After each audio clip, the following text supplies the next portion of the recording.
Hello, my name is Matt, a Senior Solutions Consultant at Quovim C3, an Aspect Software Authorized Channel Partner.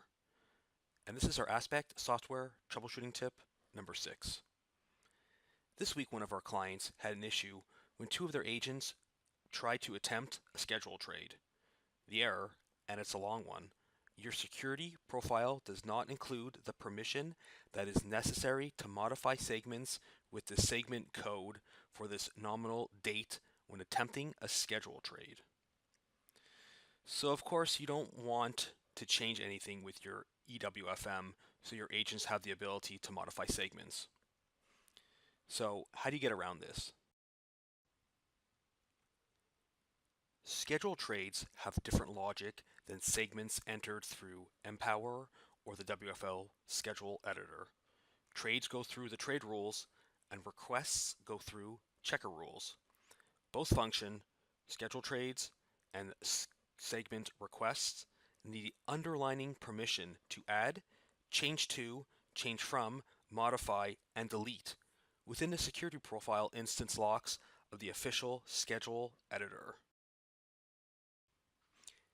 If your current security profile allows agents to modify, change, add, or delete a segment, then you could set up a simple autofill checker rule that will catch all these segments that you don't want them to be able to change their official schedule from. Having a checker rule will allow your organization to permit agents to trade schedules within a given segment, but not give them the ability to make adjustments without any checks of their own official schedule.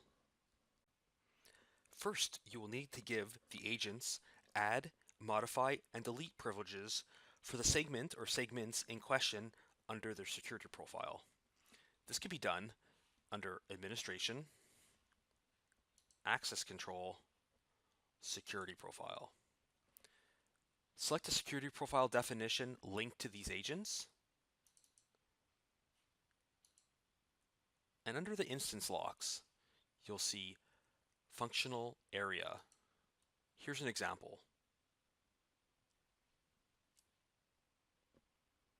Second, make sure that you have a checker rule that is set to auto-fail. This can be done under the Configuration tab, Automatic Processes, Checker Rules folder, Request Rules. And here's an example. As you see, I set it to auto-fail. You select your employees from their employee supergroup, and here's Action. The Action tab, you'll have to select all the segments that you allow to be traded but not edited in the schedule editor. Trade rules will allow you to control what segments are traded and when. Let me know if this worked for you. To learn more, if you have your own question or have any other consulting needs, not only for Aspect, for any workforce management software or workforce management in general, please feel free to reach us at wfm@quovimc3.com.